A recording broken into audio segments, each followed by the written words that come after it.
أعوذ بالله من الشيطان الرجيم رب اشرح لي صدري ويسر لي أمري واحلل عقدة من لساني يفقهوا قولي سبحانك لا علم لنا إلا ما علمتنا إنك أنت العليم الحكيم رب اشرح لي صدري ويسر لي أمري واحلل عقدة من لساني يفقهوا قولي. Alhamdulillah. Thank you very much, IIIT.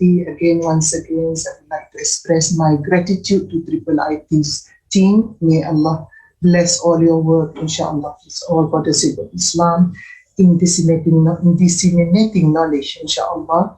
And I also would like to pray to Allah to give all of us, to shower upon all of us barakah from Allah subhanahu wa ta'ala.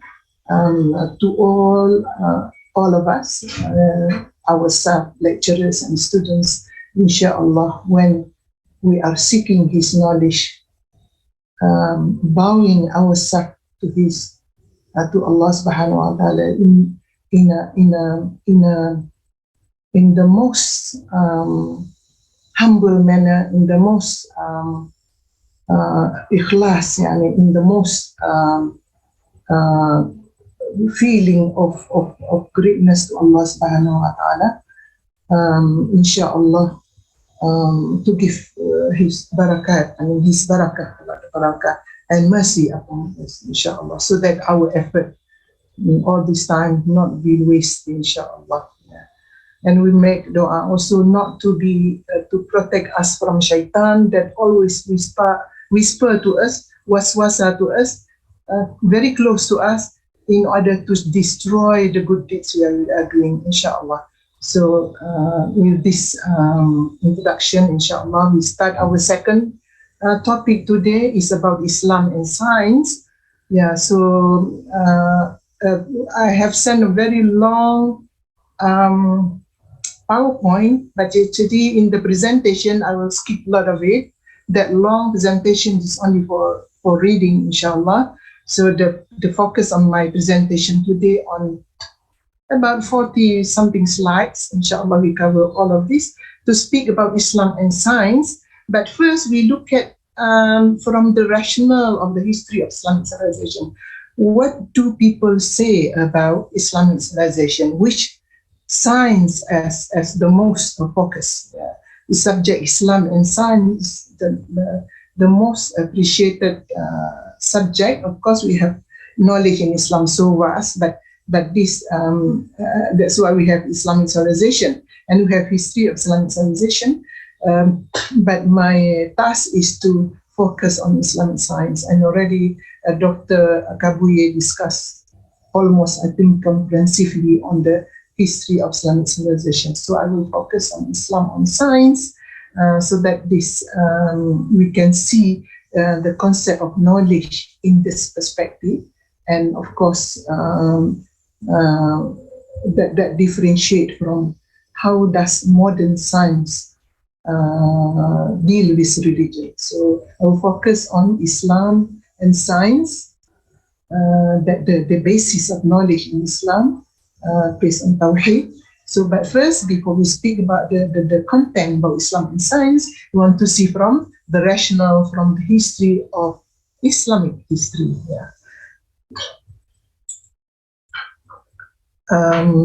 First,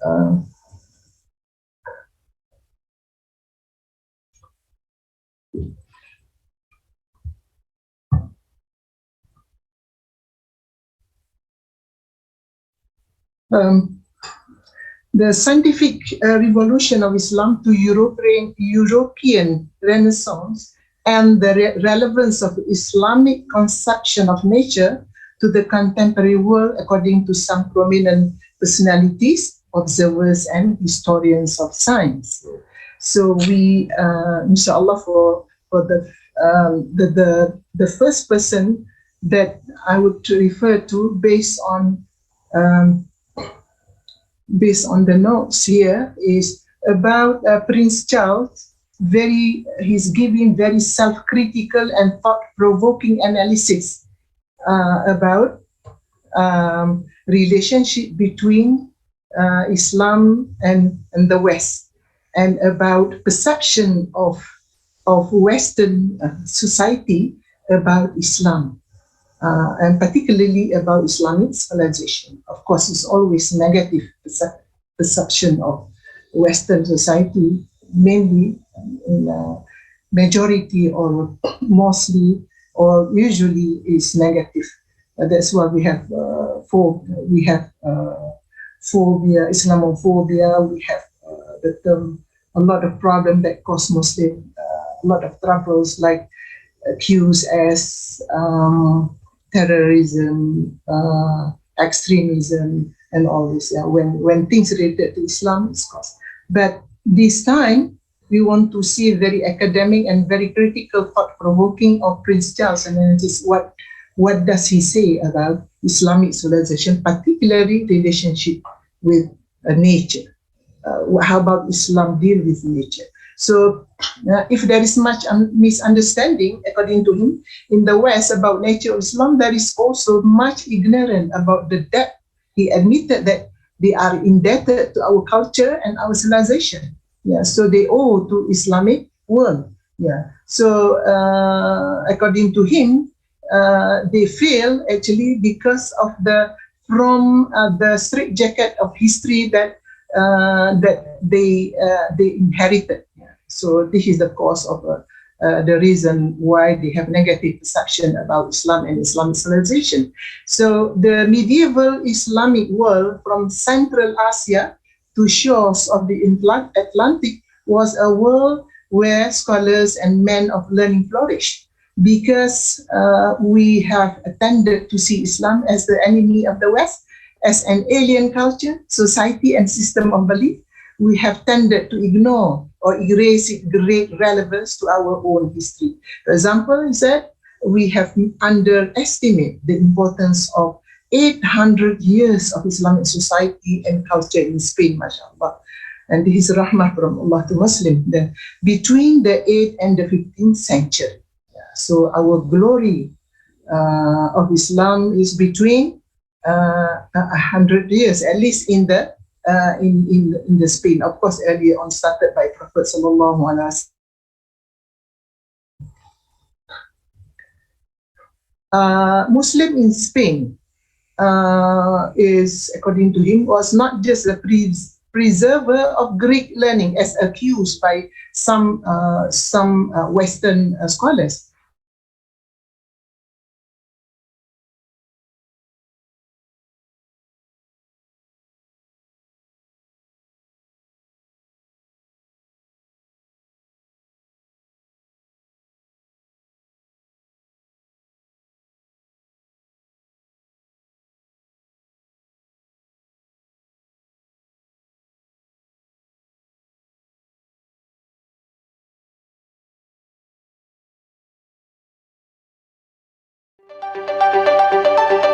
Recording in progress. Near Larder,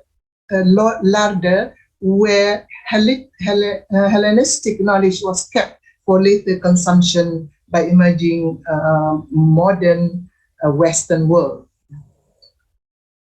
And then Muslim Spain not only gathered and preserved the intellectual content of ancient Greek and Roman civilization, but also interpreted and expanded upon that civilization and made a vital contribution to its own in so many fields of endeavor: science, astronomy, mathematics, algebra, law, history, medicine, pharmacology, optics, agriculture, architecture, theology, and music. And Ibn Sina, Al-Razi, and all these in the East contributed to the study of the practice of medicine in ways from which Europe benefited for centuries afterward. This is a very humble statement and uttered by a head of the state in the West. Yeah. So according to Prince Charles, the intellectual and scientific prominence of Muslim Spain made Islamic culture to be a part of Europe for so long. And we conclude that Islam is part of our past, and present in all fields of human endeavor, and that it has helped to create modern Europe. This is a real, very humble statement admitted by Prince Charles. So I will, so he still mentioned about the golden age of Islam in Spain. Said Cordova in the 10th century was by far most civilized city of Europe. Well, and we know of lending libraries in Spain at the time of King Alfred was making terrible blunders with the culinary arts in this country. Fortunately, it is said that 400,000 volumes in its ruler's library amounted to more books than all the libraries of the rest of Europe put together. And many of the traits on which modern Europe writes itself came to it from Muslim Spain: diplomacy, free trade, open borders, technique of academic research in anthropology, ethic, fashion, alternative medicine, hospital, and all this as early as 9 centuries of Islam. This is the contribution of Islam to the world, actually. And then he admitted that Islam can teach us in a way, he said Islam can teach us in a way of understanding and living in the world so tolerant. This the attribute or the attitude of Muslim at that time, because they understood revelation. They are taught by the worldview by Rasulullah SAW with the principle of Iqra to give Islamic worldview how to deal with people. Or not only that, but all concept of knowledge that's sprung from revelation itself. So it's a miracle, this when we speak about the Quran.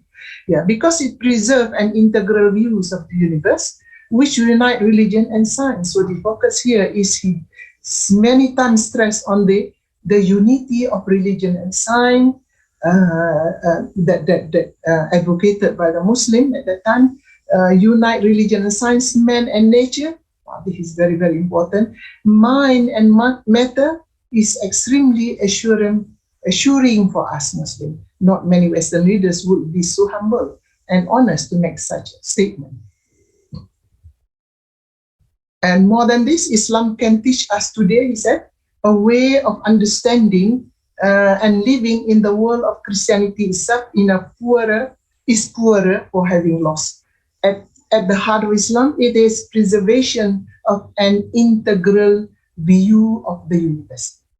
Islam, like a Buddhism and Hinduism, refuses to separate man and nature, religion and science, mind and matter, and has preserved the metaphysical and unified view of ourselves and the world around us. But modern science, of course, divorce between Islam and science, or religion and science, man and nature, by exploiting nature as we observe until today. The materialistic spirit and this integrative tendency of the world of the Western natural science, he said, we study our world in order to manipulate and dominate, turning harmony and beauty into disequilibrium and chaos. That's why we are suffering today, because of this abuse of nature, abuse of knowledge. This is, in fact, it is really, we are suffering from the consequences of being unjust to human being and to nature. So, but the West gradually lost this integrated vision of the world with Copernicus, as early as Copernicus and Descartes. This is the period of modern science, and the coming of scientific revolution. Scientific revolution came and then gradually distort nature and the impact we are suffering today. A comprehensive philosophy of nature is no longer part of our everyday belief. I cannot help feeling that if we could now only rediscover that earlier, all-embracing approach to the world around us to see and understand its deeper meaning, we could begin to get away from the increasing tendency in the West to live on the surface of our surrounding, where we study our world in order to manipulate and dominate it, turning harmony and beauty into disequilibrium and chaos. It is sad. It is a sad fact. I believe that in so many ways, the external world we have created in the last few hundred years has come to reflect our own divided and confused inner state. They are really in the state of great confusion. He said, we need to learn from Islam. That's what he said. Because since they have lost balance, perspective, and spiritual vision of the world, and becomes more exploitative, they say we need to learn from Islam and to benefit from the way of thought in Islam. Yeah. So Alhamdulillah, we have a course taught in Oxford, teaching Islamic thought in Oxford, in all this, produced so many brilliant Muslims today, many scholars, many ulama, inshallah, which is really understand Islam and its comprehensive nature. Not like in some part of the world, make Islam narrow and narrow and narrow, that leads to only halal and haram, that destroy Islam itself.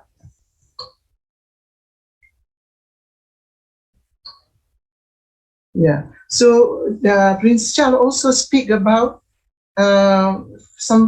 he appealed for a wider, deeper, and more careful understanding of the world, for a metaphysical as well as material dimension to our lives, he said, in order to recover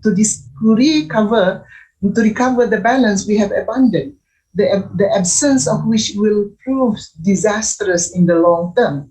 If the way of thought in Islam and other religion can help in that search, then there are things to learn in this system of belief. So Prince Charles really interested in Islam, inshallah. May Allah give him guidance. Yeah. A bit more from Prince Charles. Yeah. So he said, he's so focused. Of course, this is all issue related to environmental issue actually. So in one of the event whereby he has to speak about Islam and environment. So he says environmental crisis describe the outward consequences of a deep inner crisis of the soul. So he relates this environmental crisis with the deep crisis of the soul. And it is a crisis in our relationship, connectedness, and our perception of nature, the way we connect ourselves with nature. And it is born of Western culture being dominated for at least 200 years by a mechanistic and reductionist approach to our scientific study, understanding of the world around us. So these two terms here, mechanistic, of course, crisis of the soul that leads to crisis environment, and then is related to the practice of approach, mechanistic and reductionist approach, which is really against the Islamic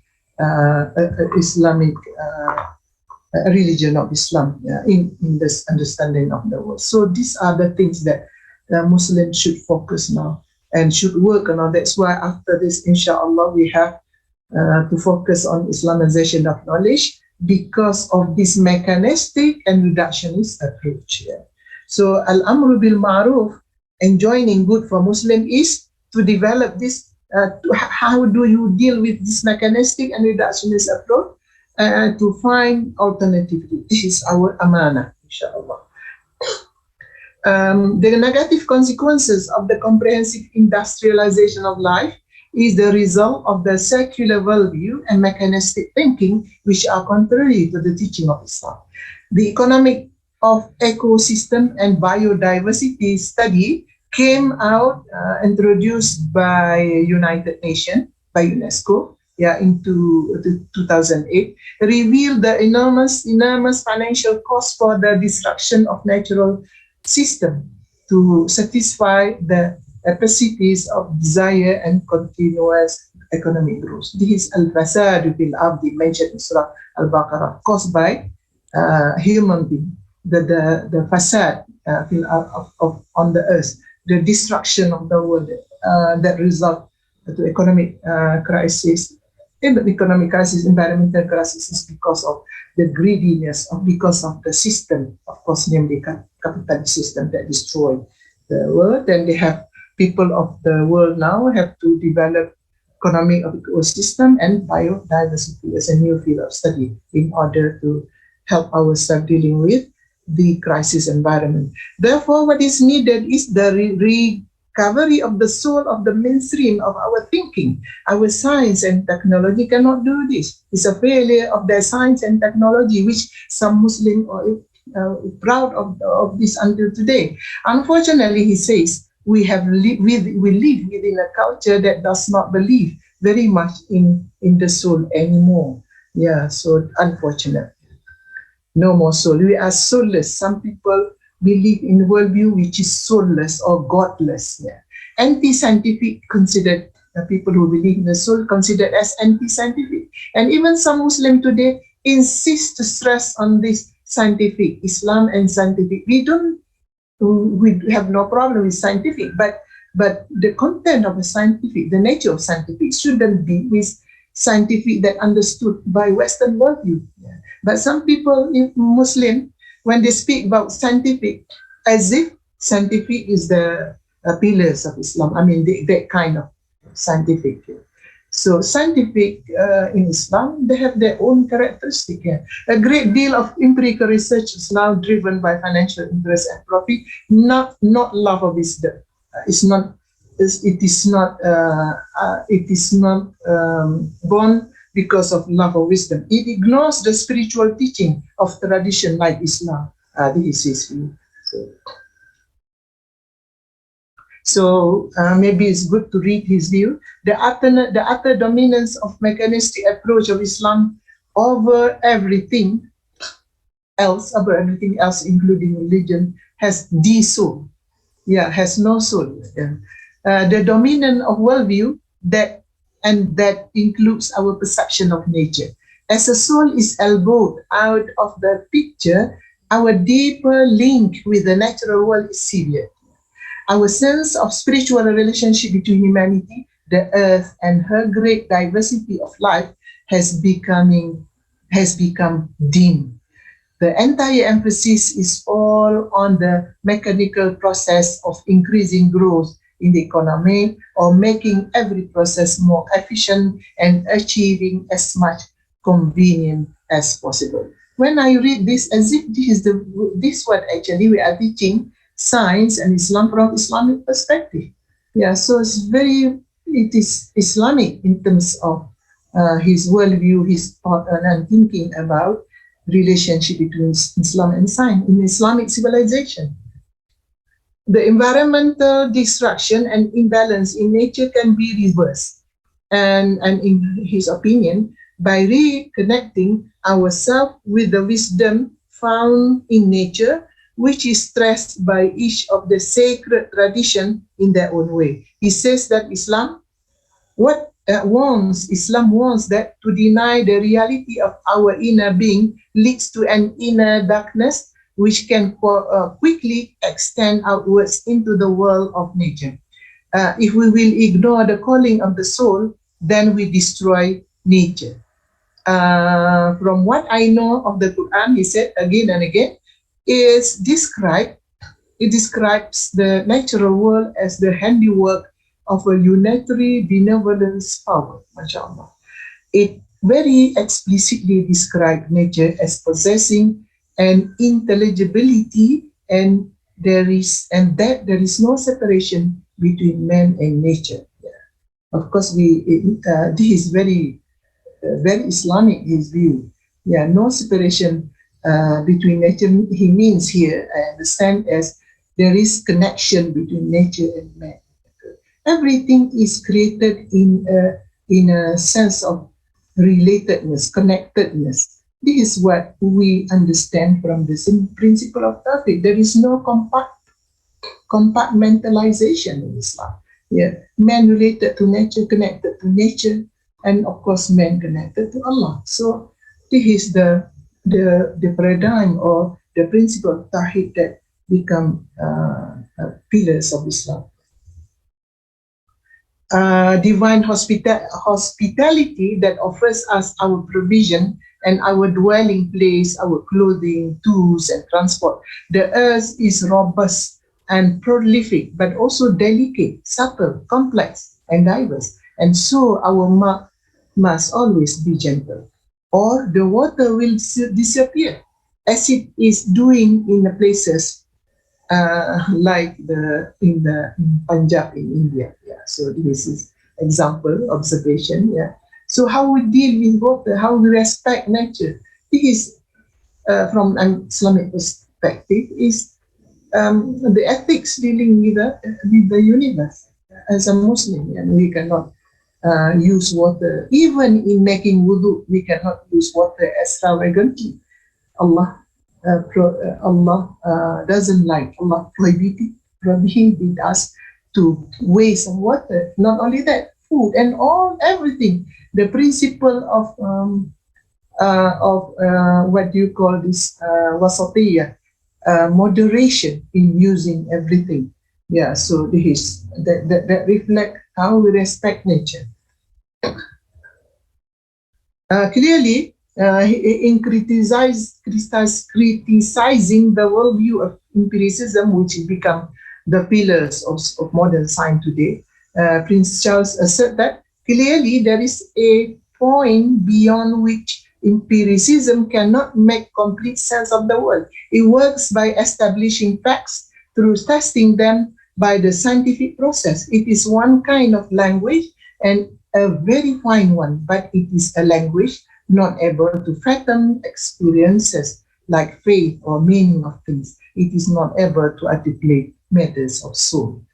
In this sense, Prince Charles, I mean, from his thinking or from his worldview, he, as if he understands, I think he understands Islam through reading and relating stuff with the Muslim, mashallah. So even some Muslims still insist on this empiricism, particularly some people who are in science or modern science, I mean, insist, or even behavioral science insist on empirical things must be or very important research in the methods in their research.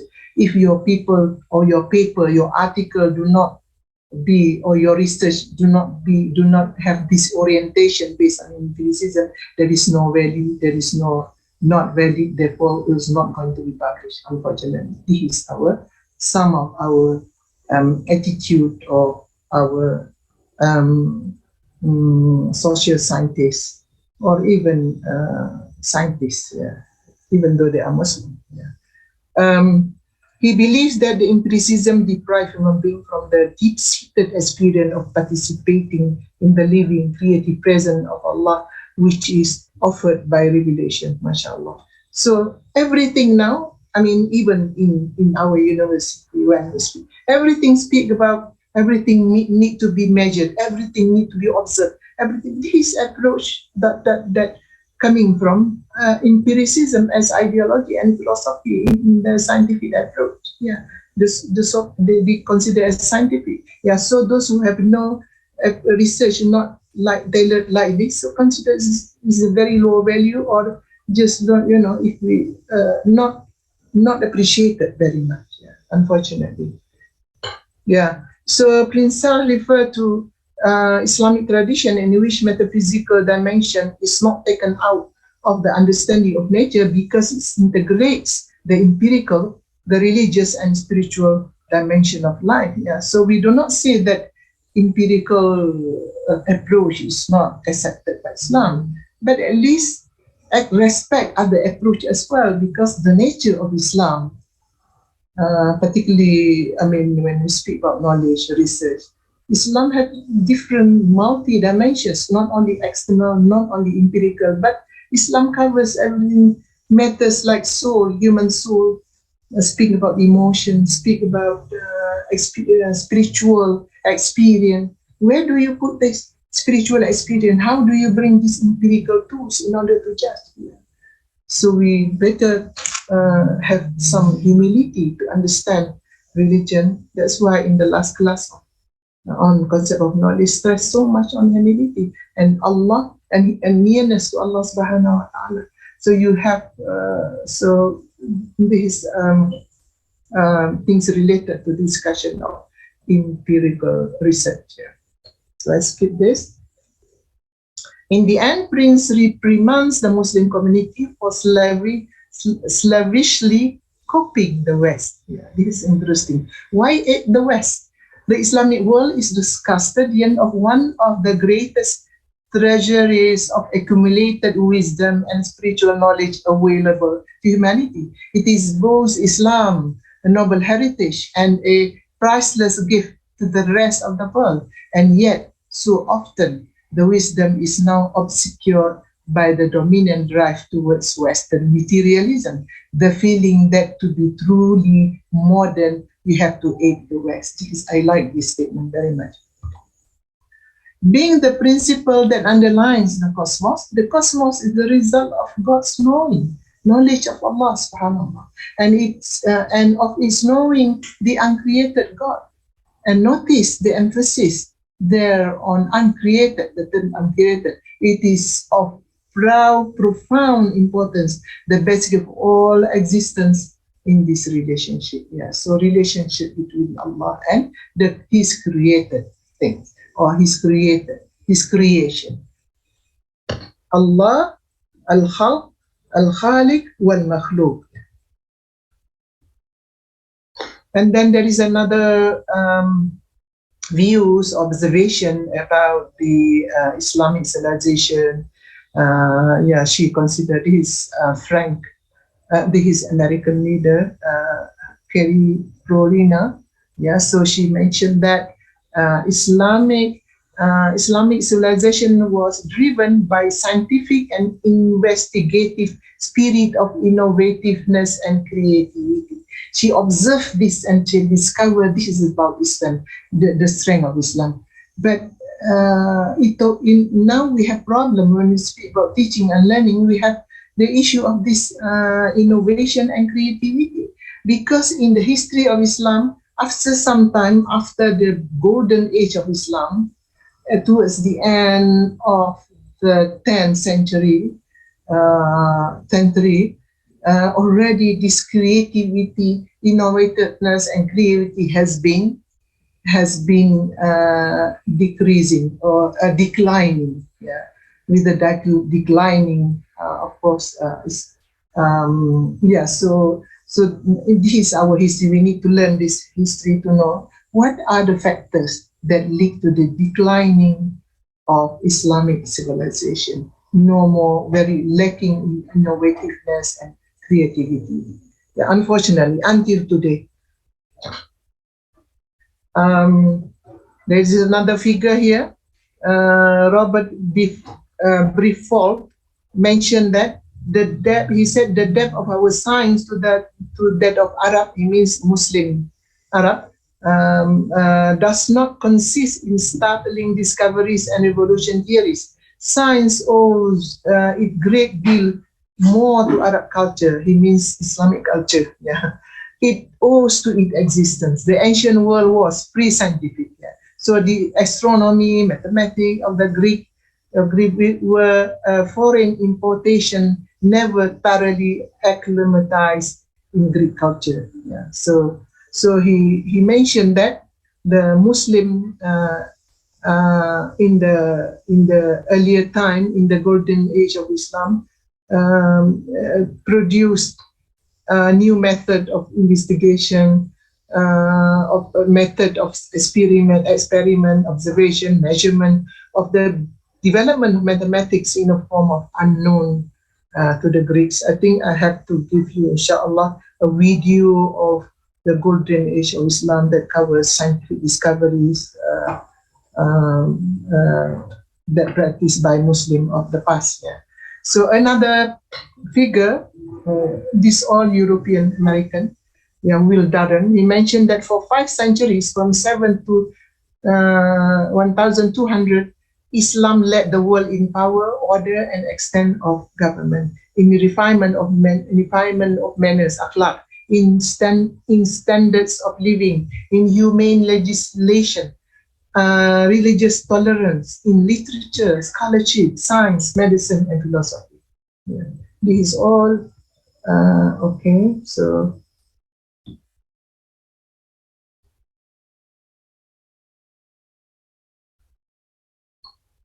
okay, I will skip this view and then just go to Quran. And when you speak now, we focus on Islam and science.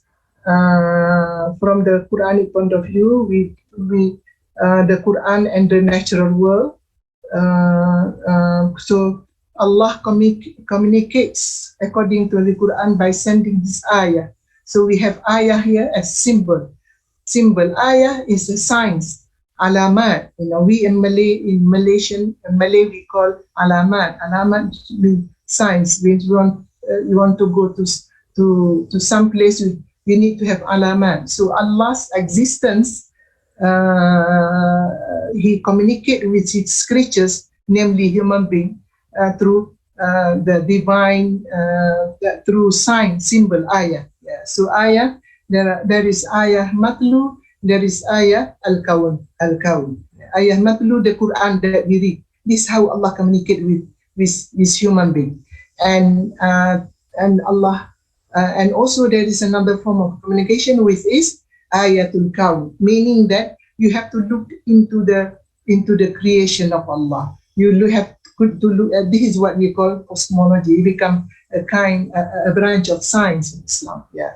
So this is the evidence Allah wants to communicate with human being, that this is the Allah interfere. Allah pointing to the it is pointing to the divine intervention in human affairs as evidence of divine providence, care, wisdom displayed by God for the good of human being on this earth. Thus, science, and because ayatul kaun, or the science of creation of Allah in the form of cosmological form, science as systematic study of nature and as it developed in Islamic civilization could not treat nature and study as an entity separate from Islam. Yeah, it's impossible. Yeah.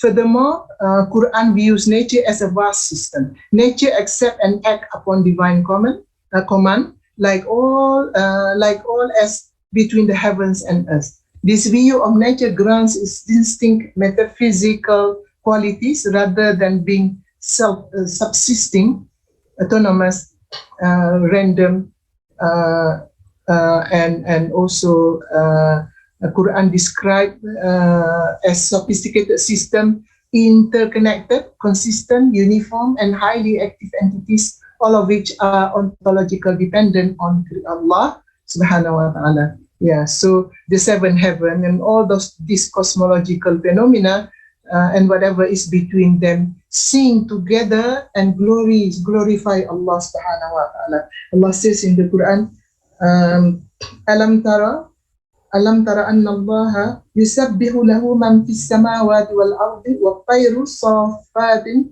kullun qad alima salatahu wa tasbihahu wallahu alimun bima yaf'alun. Allah mentioned that the whole universe in the form of animal, all the universe sing together to glorify Allah subhanahu wa ta'ala. For walillahi mulku samawati wal ardi wa ila Allahi masir, because these all belong to Allah. Allah is the creator of the universe. Not only the creator, but He is also the sustainer. He is also the one who designed. He is also the one who make beautiful. He is the one who make things last. He is the one who make things survive, sustain. Yeah. So anything which is so this is how we see the nature in the Quran. Yeah. So the dependence and subservient to nature of Allah, it is not haphazard matter, since God's ways and laws are unchanging. Yeah. In Allah mentioned in the Quran that there is no change in the Sunnah of Allah subhanahu wa ta'ala. Walan tajida li sunnatillahi tabdila. You will not find changes in the sunnatillah, or the system of Allah, in regulating His nature. his created things. Yeah.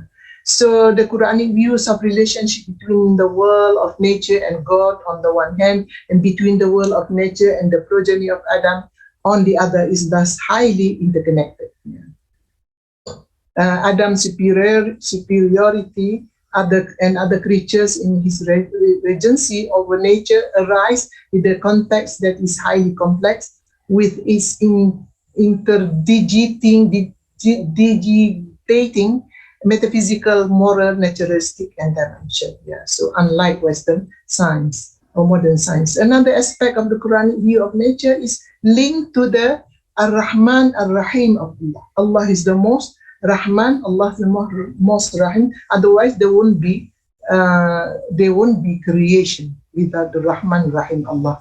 God's mercy and His omnipotence are inseparable.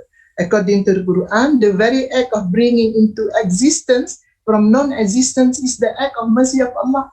That's why, when we involve in science, how come we delete this aspect of God or soul, whereas we are dealing with the creation of Allah? Without love and mercy of Allah, we don't even exist. And all the nature we don't exist. Yeah. So thus, according to the Quran, not only the act of creation, but also the act of providing sustenance for the continuation of all existence, because this is related to or explain the love and mercy of Allah to the universe. Yeah.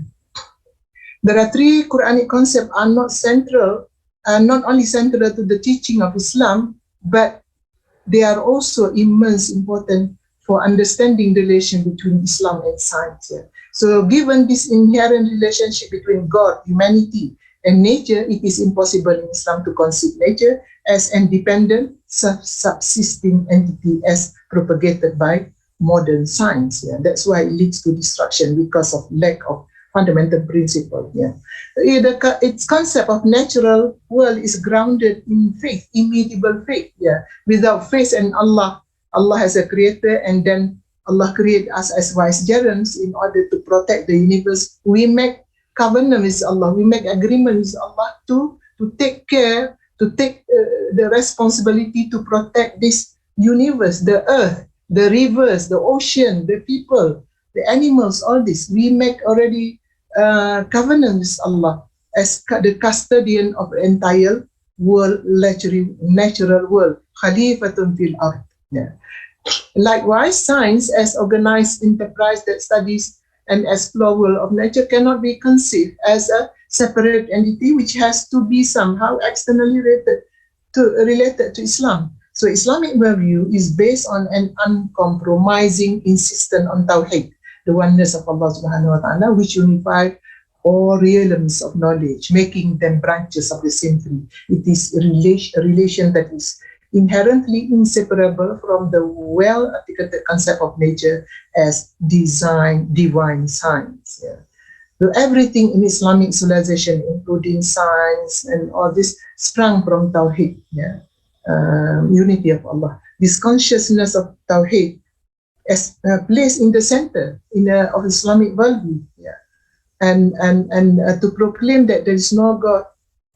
Is to testify, but God, to testify that there is an essential unifying principle behind the apparent multiplicity of the universe, in which in Islam is not constricted merely to observable and perceptible reality, but goes beyond this realm of the unseen, al-ghaib. Yeah.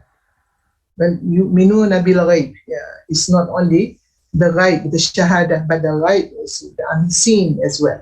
Development in sciences, as in any discipline, largely depend on the particular worldview of the practitioners. Yeah. The growth of various branches of science in Islamic tradition can be related to Islamic worldview, and this relationship can be studied in varieties of ways. Science is a discipline which well-defined subject matter, methodology, theory, and accumulated body of knowledge.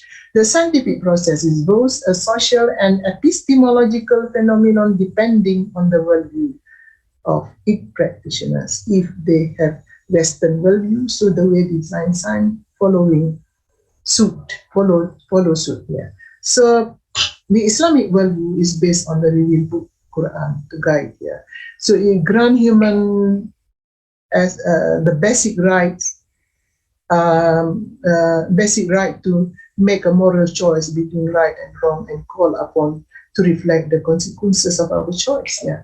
So in addition to a large number of historical examples, Quran present the whole of the manifest universe to human as our field of reflection. So Allah create this whole universe for us to contemplate, to make contemplation, to make zikir, in order to become slave of Allah who really appreciate and shukr towards Allah subhanahu wa ta'ala because of the creation of the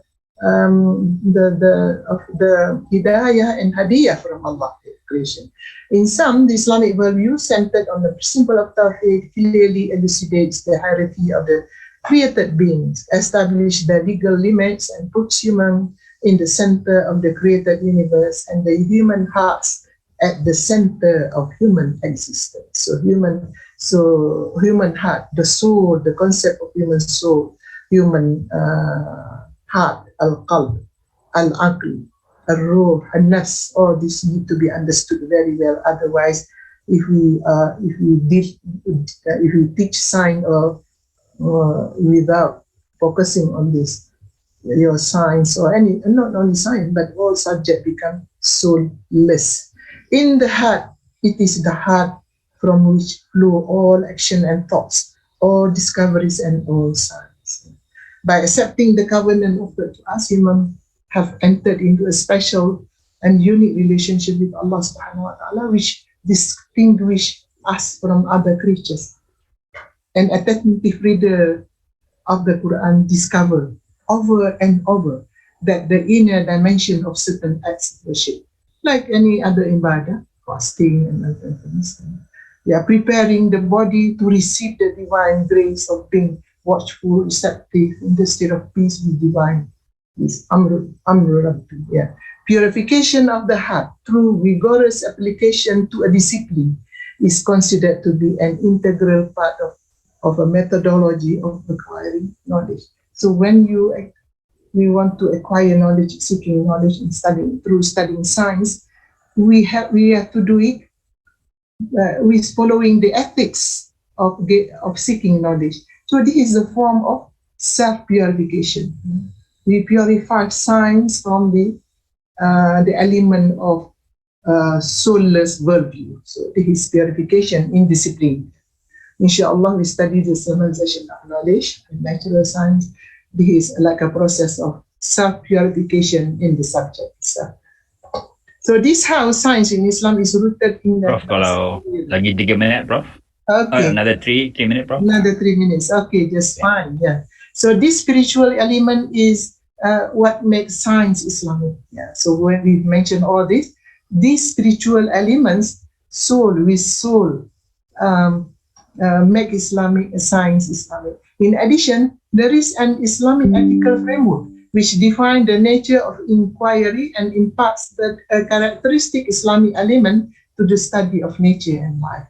Yeah. So when we study in nature, because nature is what the subject of science, so we are purifying ourselves actually through the ethics, through what we have mentioned, Islam. So Islam, I'm talking about self-purification in a broader sense here. Islam in science is merely a means to reach the higher truth. It is not an end in itself. So it is one of the branches of knowledge, and the Quran clearly explains the purpose of gaining knowledge. When the purpose is absent, the result is the knowledge becomes sterile. Pursuit then become a mere futile exercise without benefit. One who is engaged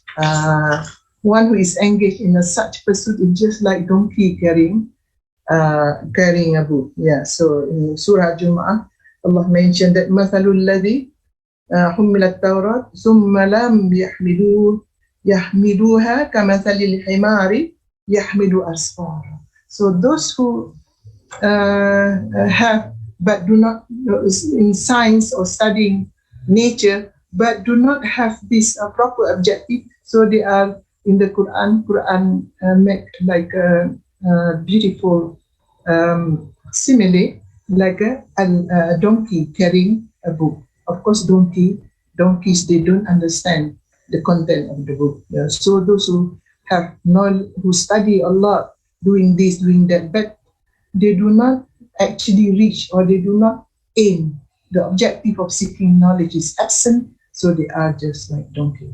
Yeah. So inshallah, Allah protect all of us. Allah make us, Allah with His love and mercy give us knowledge more and more and more, particularly through the Quran. The more you study the Quran, the more Allah give you hidayah, and Allah give you opening. Yeah. So inshallah, Ya Fattah, Ya Alim, Ya Wahhab, inshallah, give us this knowledge and guide us to the truth, inshallah, to become closer and closer, and finally to become al-ulama. Innama yakhshallahu min ibadihi al-ulama, inshallah. With that, thank you very much.